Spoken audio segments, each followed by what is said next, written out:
What's going on, guys? Quarter Weaver, JB's Fish Sauce here, and I've had a lot of questions about the jigs I'm using for ice fishing and plastics I'm using, especially as it relates to panfish and crappie.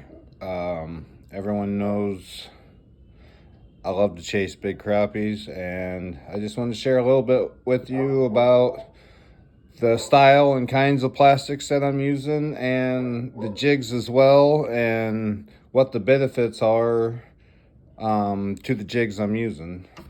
So we'll take a look here.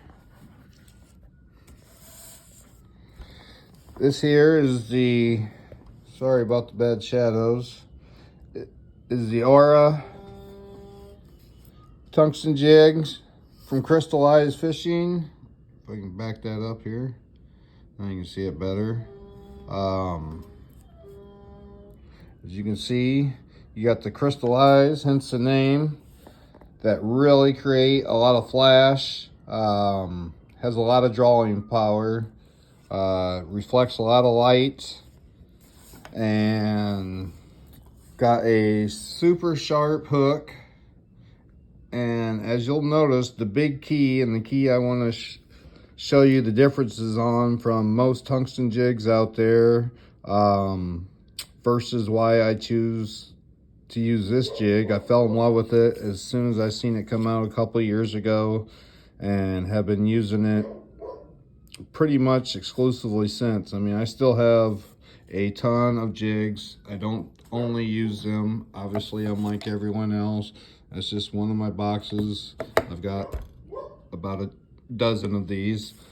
But here's one huge key difference that I want to show you. If you put these close together, you're going to see,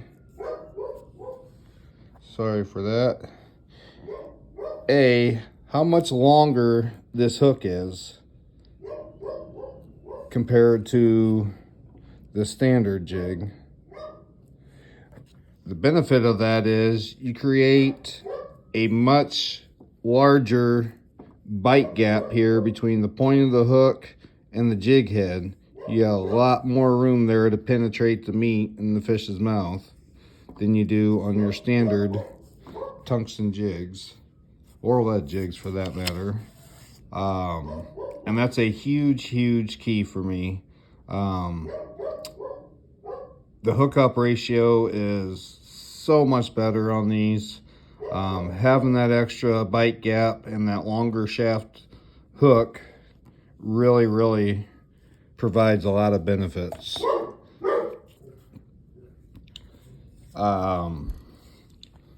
And you'll notice it's a slightly thicker diameter hook, super strong. I have never broken one of these yet. I've caught 10-pound cats, I've caught huge wipers, all the big crappies you can handle. The other downside of some of the tungsten jigs out there is you're going to break a hook once in a while. It's just the nature. It's not a knock on any of the jigs. There's a ton of great jig makers out there. It's just a downside of how a lot of the tungsten jigs are made.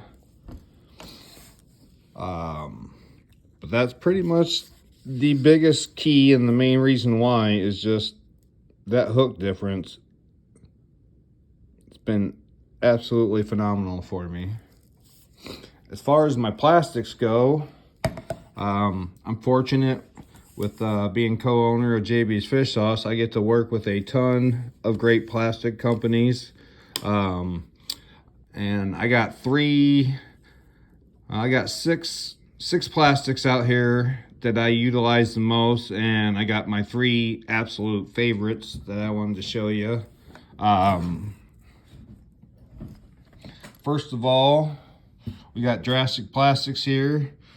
This is their micro minnow. I didn't measure it to get the exact length, but this is just over, right around an inch long. And you can see yesterday the bluegill that I posted, Right here on my rod, this is the exact setup I was using. Crystallized jig with the white micro minnow. Just an absolutely deadly natural presentation. It was a lot of fun yesterday. And then moving on, my next one is fishing assault, and their 2-inch paddle tail. Should have dug one out of the package.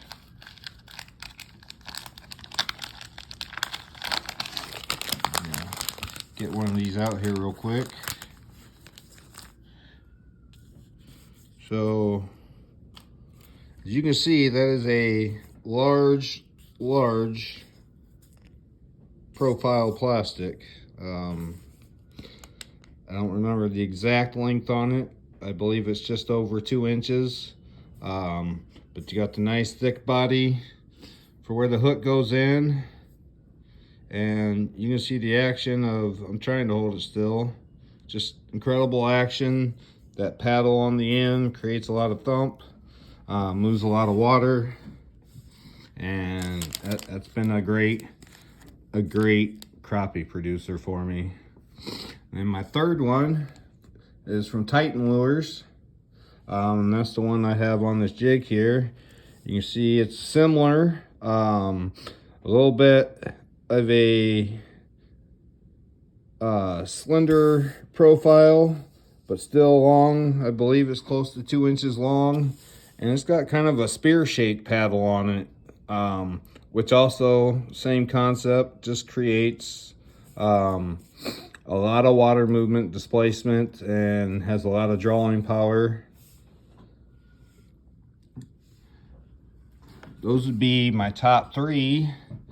And then my backups when I need to go a little more finesse. Julius Plastic has a smaller version of the paddle tail. I can't remember offhand what they call it. I call it the thumper ball. So you can see it's got the short tail with the ball on the end of it.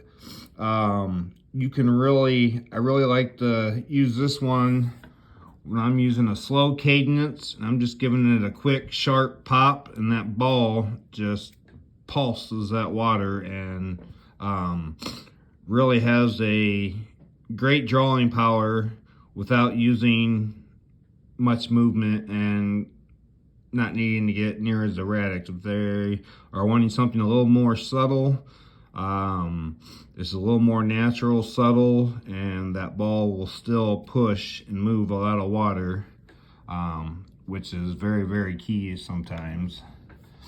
The next from Fishing Assault is their Sniper. Another super great bait. Not quite as long. It's probably about 1.25 inches or so, I would guess. I didn't write all the dimensions down, measure them all. I apologize for that. But as you can see, he's got a couple wings coming off the side and then 2 tails coming off the end. Another bait when they're being a little more finicky. You can get very subtle movements out of this. You can actually make this bait glide in the water if you're really careful and concentrating on your cadence. Super effective bait. And then the last one I use for big crappies from Titan Lures is, I call it a Mousey. I don't remember what they call it. But same thing, thick body with just a long skinny tail, and you don't have to hardly move that bait, and you're getting a ton of great action out of it. And then of course I always cover everything with JB's fish sauce, and I've even gotten a lot of questions lately on how I do it, and so I'll just kind of show you here. I worry about being neat and clean with it. I just take it, glob it up on my finger, glob the whole bait down, get it good and covered, and you're good to go. That's going to draw fish in for a long time. It's going to give you a lot better hookup ratios, a lot more success on the water. If you're new to plastics fishing, very popular questions: how you build and gain confidence in plastic fishing, or fishing with plastics instead of live bait. There's kind of two different strategies, and you got to decide which one's best for you. One would be just to use live bait until you're catching fish and getting confidence, and then put your live bait away and start using plastics and experimenting with different sizes, styles, colors. Once you know you have fish located, you've been getting bit, you got your confidence going, that's a good time to put the meat away and switch over and start using your plastics.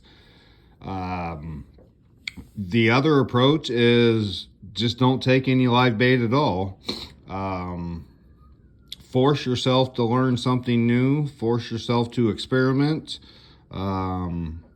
and really pay attention to the feedback that you get from the fish. 90% of success with plastics is your cadence, and you really have to focus when you get those bites on what you are doing at the time that you got the bites, how the fish are reacting, what their body language is when you're using your electronics. You really get a lot of good feedback, but you really got to pay attention to it and concentrate and think about what you're using. I don't just talk about and promote plastics. I mean, I'm seriously addicted.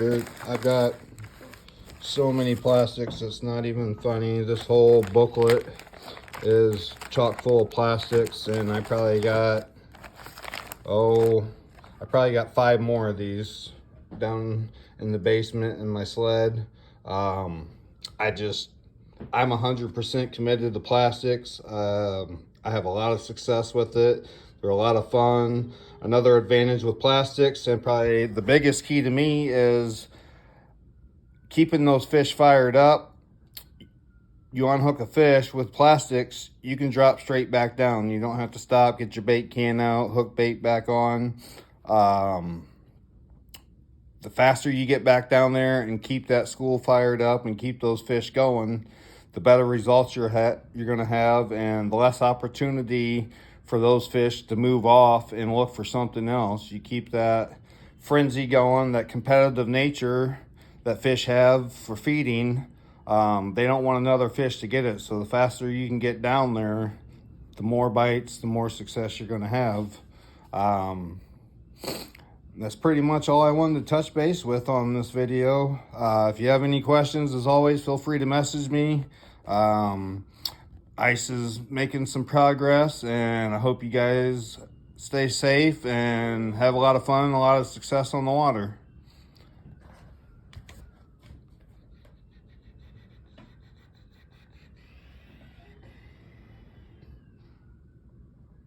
Focus is bad. All right, guys, thanks.